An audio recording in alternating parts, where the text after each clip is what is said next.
Matthieu, chapitre 6, versets 1 à 24. Gardez-vous de pratiquer votre justice devant les hommes pour en être vus. Autrement, vous n'aurez point de récompense auprès de votre Père qui est dans les cieux.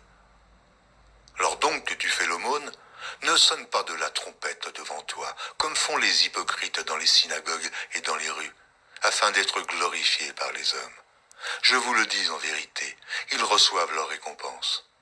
Mais quand tu fais l'aumône, que ta main gauche ne sache pas ce que fait ta droite, afin que ton aumône se fasse en secret, et ton Père, qui voit dans le secret, te le rendra. Lorsque vous priez, ne soyez pas comme les hypocrites qui aiment à prier debout dans les synagogues et au coin des rues pour être vus des hommes. Je vous le dis en vérité, ils reçoivent leur récompense. Mais quand tu pries, entre dans ta chambre, ferme ta porte et prie ton Père qui est là, dans le lieu secret. Et ton Père qui voit dans le secret te le rendra. En priant, ne multipliez pas de vaines paroles comme les païens, qui s'imaginent qu'à force de paroles, ils seront exaucés. Ne leur ressemblez pas, car votre Père sait de quoi vous avez besoin avant que vous le lui demandiez. Voici donc comment vous devez prier. Notre Père qui est aux cieux, que ton nom soit sanctifié, que ton règne vienne, que ta volonté soit faite sur la terre comme au ciel. Donne-nous aujourd'hui notre pain quotidien. Pardonne-nous nos offenses, comme nous aussi, nous pardonnons à ceux qui nous ont offensés. Ne nous induis pas en tentation, mais délivre-nous du malin. Car c'est à toi qu'appartiennent dans tous les siècles le règne, la puissance et la gloire. Amen. Si vous pardonnez aux hommes leurs offenses, votre Père céleste vous pardonnera aussi. Mais si vous ne pardonnez pas aux hommes, votre Père ne vous pardonnera pas non plus vos offenses. Lorsque vous jeûnez, ne prenez pas un air triste comme les hypocrites qui se rendent le visage tout défait pour montrer aux hommes qu'ils jeûnent.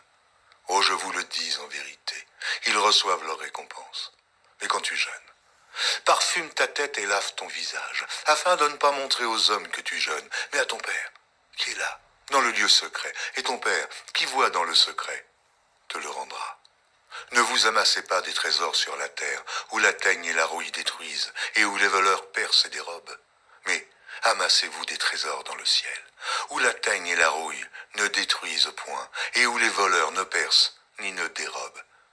Car là où est ton trésor, là aussi sera ton cœur. L'œil est la lampe du corps. Si ton œil est en bon état, tout ton corps sera éclairé. Mais si ton œil est en mauvais état, tout ton corps sera dans les ténèbres. Si donc la lumière qui est en toi est ténèbre, combien seront grandes ces ténèbres? Nul ne peut servir deux maîtres, car ou il haïra l'un et aimera l'autre, ou il s'attachera à l'un et méprisera l'autre. Vous ne pouvez servir Dieu et Mammon. Genèse, chapitre 16. Sarai, femme d'Abraham, ne lui avait point donné d'enfant. Elle avait une servante égyptienne nommée Agar. Et Sarai dit à Abraham, « Voici, l'Éternel m'a rendu stérile. Viens, je te prie, vers ma servante. Peut-être aurai-je par elle des enfants. » Abraham écouta la voix de Sarai. Alors Sarai, femme d'Abraham, prit Agar, l'Égyptienne, sa servante, et la donna pour femme à Abraham, son mari. Après qu'Abraham eut habité 10 années dans le pays de Canaan, il alla vers Agar et elle devint enceinte. Quand elle se vit enceinte, elle regarda sa maîtresse avec mépris. Et Sarai dit à Abraham, « L'outrage qui m'est fait retombe sur toi. J'ai mis ma servante dans ton sein et, quand elle a vu qu'elle était enceinte, elle m'a regardé avec mépris. Que l'Éternel soit juge entre moi et toi. » Abraham répondit à Sarai, « Voici, ta servante est en ton pouvoir. Agis à son égard comme tu le trouveras bon. » Alors Sarai la maltraita et Agar s'enfuit loin d'elle. L'ange de l'Éternel la trouva près d'une source d'eau dans le désert, près de la source qui est sur le chemin de Chour.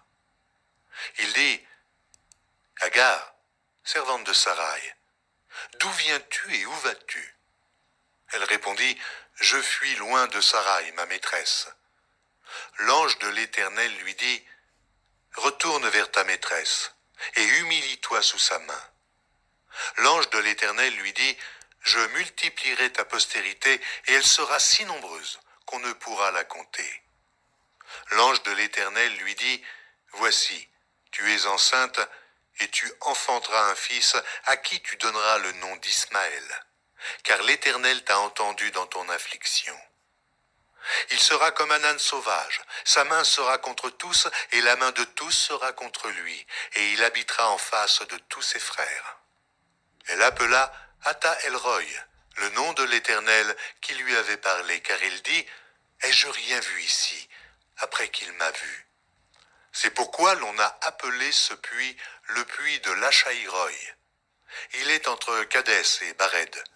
Agar enfanta un fils à Abraham, et Abraham donna le nom d'Ismaël au fils qu'Agar lui enfanta. Abraham était âgé de 86 ans lorsqu'Agar enfanta Ismaël à Abraham. Genèse, chapitre 17. Lorsqu'Abraham fut âgé de 99 ans, l'Éternel apparut à Abraham et lui dit, « Je suis le Dieu Tout-Puissant. Marche devant ma face et sois intègre. J'établirai mon alliance entre moi et toi, et je te multiplierai à l'infini. » Abraham tomba sur sa face, et Dieu lui parla en disant, « Voici mon alliance que je fais avec toi. Tu deviendras père d'une multitude de nations. On ne t'appellera plus Abraham, mais ton nom sera Abraham, car je te rends père d'une multitude de nations. Je te rendrai fécond à l'infini, je ferai de toi des nations, et des rois sortiront de toi. J'établirai mon alliance entre moi et toi, et tes descendants après toi, selon leur génération. Ce sera une alliance perpétuelle, en vertu de laquelle je serai ton Dieu, et celui de ta postérité après toi. Je te donnerai, et à tes descendants après toi, le pays que tu habites comme étranger, tout le pays de Canaan, en possession perpétuelle, et je serai leur Dieu. Dieu dit à Abraham, toi, tu garderas mon alliance, toi et tes descendants après toi, selon leur génération. C'est ici mon alliance que vous garderez entre moi et vous, et ta postérité après toi. Tout mâle parmi vous sera circoncis. Vous vous circoncirez, et ce sera un signe d'alliance entre moi et vous. À l'âge de 8 jours, tout mâle parmi vous sera circoncis selon vos générations, qu'il soit né dans la maison ou qu'il soit acquis à prix d'argent de tout fils d'étranger, sans appartenir à ta race. On devra circoncire celui qui est né dans la maison et celui qui est acquis à prix d'argent, et mon alliance sera dans votre chair une alliance perpétuelle. Un mâle incirconcis, qui n'aura pas été circoncis dans sa chair, sera exterminé du milieu de son peuple. Il aura violé mon alliance. Dieu dit à Abraham, « Tu ne donneras plus à Sarai, ta femme, le nom de Sarai, mais son nom sera Sarah. Je la bénirai et je te donnerai d'elle un fils. Je la bénirai et elle deviendra des nations. Des rois de peuples sortiront d'elle. » Abraham tomba sur sa face. Il rit et dit en son cœur, « Naîtra-t-il un fils à un homme de 100 ans? Et Sarah, âgée de 90 ans, enfantera-t-elle? » Et Abraham dit à Dieu, « Oh, qu'Ismaël vive devant ta face. » Dieu dit, « Certainement Sarah, ta femme, t'enfantera un fils, et tu l'appelleras du nom d'Isaac. J'établirai mon alliance avec lui comme une alliance perpétuelle pour sa postérité après lui. À l'égard d'Ismaël, je t'ai exaucé. Voici, je le bénirai, je le rendrai fécond, et je le multiplierai à l'infini. Il engendrera 12 princes, et je ferai de lui une grande nation. J'établirai mon alliance avec Isaac, que Sarah t'enfantera à cette époque-ci de l'année prochaine. » Lorsqu'il eut achevé de lui parler, Dieu s'éleva au-dessus d'Abraham. Abraham prit Ismaël, son fils. Tous ceux qui étaient nés dans sa maison et tous ceux qu'il avait acquis à prix d'argent, tous les mâles parmi les gens de la maison d'Abraham, et il les circoncit ce même jour, selon l'ordre que Dieu lui avait donné. Abraham était âgé de 99 ans lorsqu'il fut circoncis. Ismaël, son fils, était âgé de 13 ans lorsqu'il fut circoncis. Ce même jour, Abraham fut circoncis ainsi qu'Ismaël, son fils. Et tous les gens de sa maison, nés dans sa maison, ou à qui a pris l'argent des étrangers, furent circoncis avec lui. Genèse, chapitre 18, versets 1 à 15. L'Éternel lui apparut parmi les chênes de Mamré, comme il était assis à l'entrée de sa tente pendant la chaleur du jour. Il leva les yeux et regarda. Et voici, 3 hommes étaient debout près de lui. Quand il les vit, il courut au-devant d'eux depuis l'entrée de sa tente et se prosterna en terre. Et il dit, « Seigneur, si j'ai trouvé grâce à tes yeux, ne passe point, je te prie, loin de ton serviteur. Permettez qu'on apporte un peu d'eau pour vous laver les pieds, et reposez-vous sous cet arbre. J'irai prendre un morceau de pain pour fortifier votre cœur, après quoi vous continuerez votre route, car c'est pour cela que vous passez près de votre serviteur. » Ils répondirent, « Fais comme tu l'as dit. » Abraham alla promptement dans sa tente vers Sarah, et il dit, « Vite, 3 mesures de fleurs de farine, pétris et fais des gâteaux. » Et Abraham courut à son troupeau, prit un veau tendre et bon, et le donna à un serviteur qui se hâta de l'apprêter. Il prit encore de la crème et du lait avec le veau qu'on avait apprêté, et il les mit devant eux. Il se tint lui-même à leur côté, sous l'arbre, et ils mangèrent. Alors ils lui dirent, « Où est Sarah, ta femme ?» Il répondit, « Elle est là, dans la tente. » L'un d'entre eux dit, « Je reviendrai vers toi à cette même époque, et voici Sarah, ta femme, aura un fils. » Sarah écoutait à l'entrée de la tente qui était derrière lui. Abraham et Sarah étaient vieux, avancés en âge, et Sarah ne pouvait plus espérer avoir des enfants. Elle rit en elle-même en disant, « Maintenant que je suis vieille, aurai-je encore des désirs? Mon Seigneur aussi est vieux. » L'Éternel dit à Abraham, « Pourquoi donc Sarah a-t-elle ri en disant, « Est-ce que vraiment j'aurais un enfant, moi qui suis vieille? » Y a-t-il rien qui soit étonnant de la part de l'Éternel? Au temps fixé, je reviendrai vers toi à cette même époque, et Sarah aura un fils. » Sarah mentit en disant, « Je n'ai pas ri, » car elle eut peur. Mais il dit, « Au contraire, tu as ri. » Psaume, chapitre 7. Complainte de David, chantée à l'Éternel au sujet de Cush, Benjamite. Éternel, mon Dieu, je cherche en toi mon refuge. Sauve-moi de tous mes persécuteurs et délivre-moi, afin qu'ils ne me déchirent pas, comme un lion qui dévore sans que personne vienne au secours. Éternel, mon Dieu, si j'ai fait cela, s'il y a de l'iniquité dans mes mains, si j'ai rendu le mal à celui qui était paisible envers moi, si j'ai dépouillé celui qui m'opprimait sans cause, que l'ennemi me poursuive et m'atteigne, qu'il foule à terre ma vie et qu'il couche ma gloire dans la poussière. Lève-toi, ô Éternel, dans ta colère de David,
Chapitre 2, versets 1 à 5.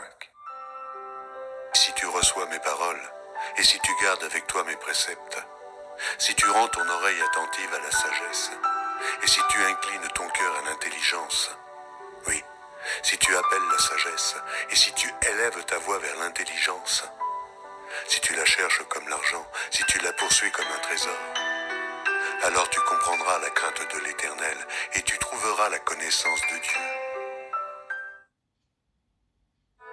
Ce service vous a été proposé